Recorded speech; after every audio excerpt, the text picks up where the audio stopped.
everybody. I'm Brian, one of the food educators here at Local Matters, and today I'm here to talk to you about broth, stock, and bouillon. So I want to start off with how each of these three culinary products are made. They're pretty similar, but they are made in somewhat different ways. So our bouillon is just the dehydrated version of our stock. That's why you can buy it in the grocery store in little cubes. Here I have it reconstituted so we can see what it looks like. For stock, we take bones from an animal or just vegetables and then simmer them with other aromatics. So for a vegetable stock, that would be some herbs or spices. And for beef stock, like I have here, we would simmer the beef bones with a bunch of vegetables, especially onion, celery, and carrots, and then some other herbs and spices as well.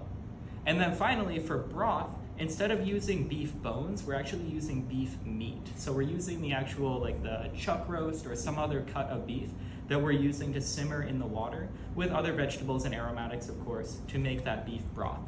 So these three different ways of making somewhat the same product is going to give us slightly different results that we can use to make different dishes. Starting off with broth, this is going to have the most flavor because we have the most protein and fats from the meat that are getting into this broth. It's going to have the most flavor from the beef. Our stock, however, is going to have the most gelatin. And if I pick it up with the spoon, you can see that this holds onto the spoon and it is really gelatinous. So this is really great for thickening up sauces or soups, whereas our broth, if I pick it up, it's going to be a little bit more liquidy. It runs right off of the spoon, but again, holds much more flavor than the stock does. And then finally, our bouillon. This one is a vegetable bouillon rather than a beef one. So it's not exactly the same color, but this is going to have the least flavor out of all of them. And sometimes it can have some added salt or other preservatives in there.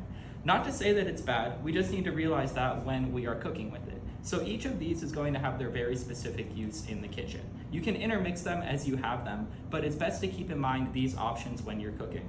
So for our bouillon, we want to use this when we're not trying to highlight the flavor of that liquid in our dish. I'm thinking about things where we might have a cooking liquid. For example, we're simmering pot roast in a broth or in a bouillon, or we're using that cooking liquid and then removing the product. We're just using that liquid to imbue flavor into the product. So we're not actually highlighting the liquid when we're using bouillon. For stock, however, we're gonna use this gelatin to really help us thicken up sauces and soups, and it's gonna give a really nice mouthfeel to the dish. When this gets heated up, it's going to become, I wanna say a little bit syrupy, it almost looks like, but it doesn't look nearly as watery as the bouillon does.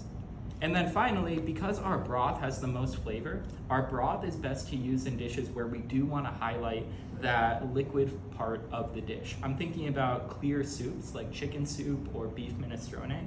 For those options, we could use a stock or a bouillon, but they're not going to have quite as much flavor as our broth is. Now, you might see one product in the grocery store. It's called Better Than Bouillon.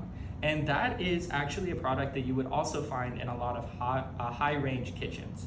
Now, it's not exactly the same as the one that you would find in the grocery store, but if we take stock and reduce it by 1/16, we're going to boil it down until it gets super, super thick and almost like a jello.